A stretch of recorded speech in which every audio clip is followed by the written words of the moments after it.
All right. Well, another tough loss for the Buccaneers. This is back-to-back, 2 and 3 weeks, but we had the bye week in between. We lost to the Saints and now the Washington football team, two teams that we probably should beat if we're going to be a championship contending team. Now, these games do happen, and there's a very real schematic reason why there was some struggles in this one, the cover 2 zone. It's giving Tampa Bay some problems, and, I think they need to start running the ball a little bit better. I think they need to, maybe having Gronkowski, who can kind of be that over-the-middle type guy, can work a little better, but there were also just a lot of mistakes, and, again, you got to give credit to Washington. I thought that they, especially offensively, played very well, but, really what I want to talk about is the Tom Brady of it all. He's going to get the most criticism. I actually thought he played all right. I didn't think he played bad whatsoever. I think that this is more of a schematic thing, and, guys weren't really getting open, which is not something that happens with Brady too often ever since he put on a Tampa Bay uniform. So let's get into what exactly happened. So first, we got to show some stuff like this. There were some drops. Like this one, just going to be Leonard Fournette, just straight up drops it.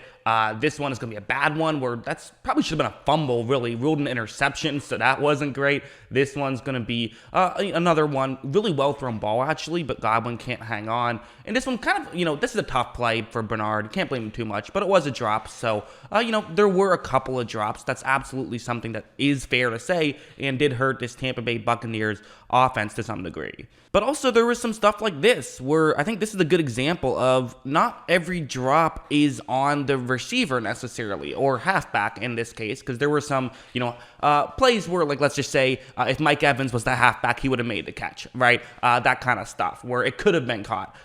What's going to happen here is it's zone coverage that Washington is in on a 3rd down and goal situation at the 7-yard line. So all you're trying to do is just not allow a touchdown. It makes sense. But Tampa Bay is going to try and take advantage of that. You have Mike Evans, who's going to get some extra attention, kind of run just straight up the middle, and he should get extra attention. Then Bernard, who is the halfback who's currently lined out wide, he can just run underneath, and hopefully he's going to get open. And then since, Evans has pushed defenders far enough back, maybe Bernard can, squeeze in, take a hit, and get into the end zone for a touchdown. That's the way you hope this play works. And look, so right off the bat, this play is pretty much working, I feel like. I mean, this is what you want to have happen. So this is good, but Brady wants to get the ball there relatively quickly.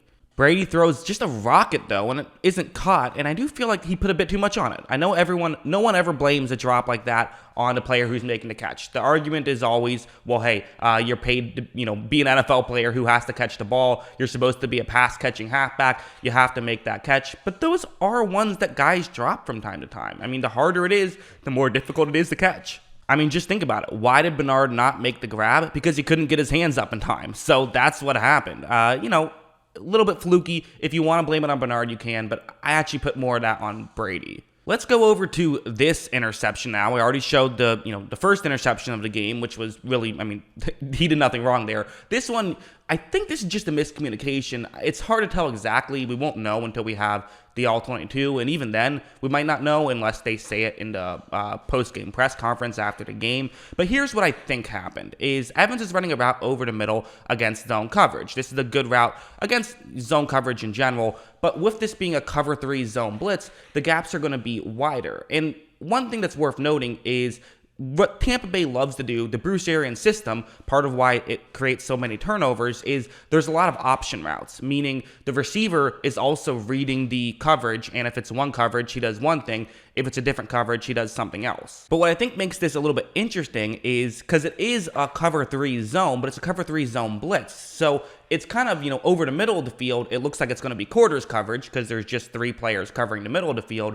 But deep, it looks like it's cover 3. And the reality is it's essentially both all the way across the field. And I think this is where some confusion was created. Watch, because Brady takes the snap, and you see right here, they're just not on the same page. This isn't a missed throw, because Evans' head isn't even turned around. These two are just completely not on the same page. Brady thinks Evans is supposed to go deep, whereas, Evans thinks he should go over the middle. If I had to guess, I would say this is on Brady, but I just don't know, because I don't know the play call. So that would be my guess, but it's a miscommunication. It wasn't a missed throw. And again, as I always say, every time you see a play and you're like, how the hell did that happen? What was up with that? It's almost always a miscommunication as opposed to just a horrible throw. I think this play is a really good example of, what Tampa was able to do a little bit well, but also why things were so difficult. And this is something that Tampa Bay, it's starting to become a real concern, I think, is the way that they approach cover two defenses. They really have to establish the run a lot more, I think, is the lesson to learn here.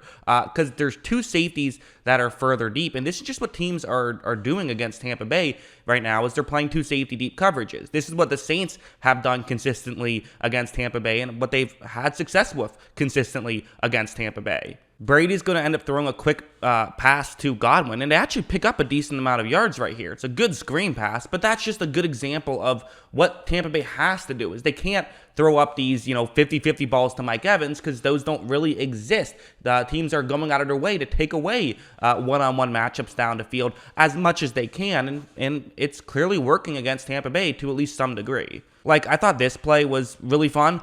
This was really awesome. I thought this was a really good job by Brady. I even showed that broadcast footage where you see him saying something, you kind of see his eyes get widened up.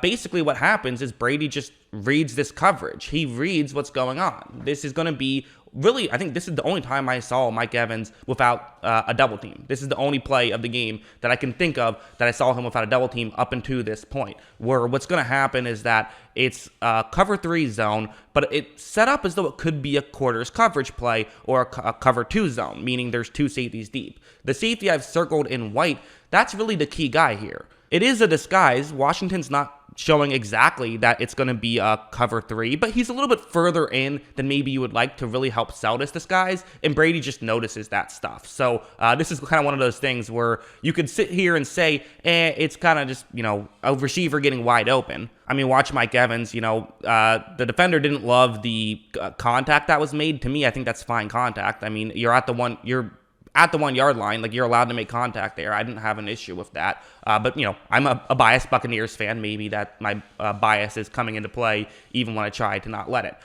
You could easily sit here and say, well, Mike Evans got wide open. Not really that great from Brady. And there is some truth to that. But Brady also made the good play. So obviously, Evans deserves the most credit. But, finally, when Brady got a one-on-one matchup with Evans, he was able to take advantage. As you see, Evans makes the grab and is going to get into the end zone for a touchdown right there. So really good stuff on that one. And this is kind of why Washington stayed away from these kind of matchups as much as they possibly could. So yeah, I mean, that was basically it though. When that play happened, we're thinking, all right, here we go. 11 minutes left. I'll only need a field goal, or it ended up being 4 points because of the missed extra point to tie the game or win it, because touchdown wins it basically. And then they never really got the ball back. When they did, there was less than 30 seconds left and you're down 10, game's over. So defense didn't play well, but again, they're banged up, they're injured. This is not the defense that they will be come playoff time. You're okay with the defense having some issues, although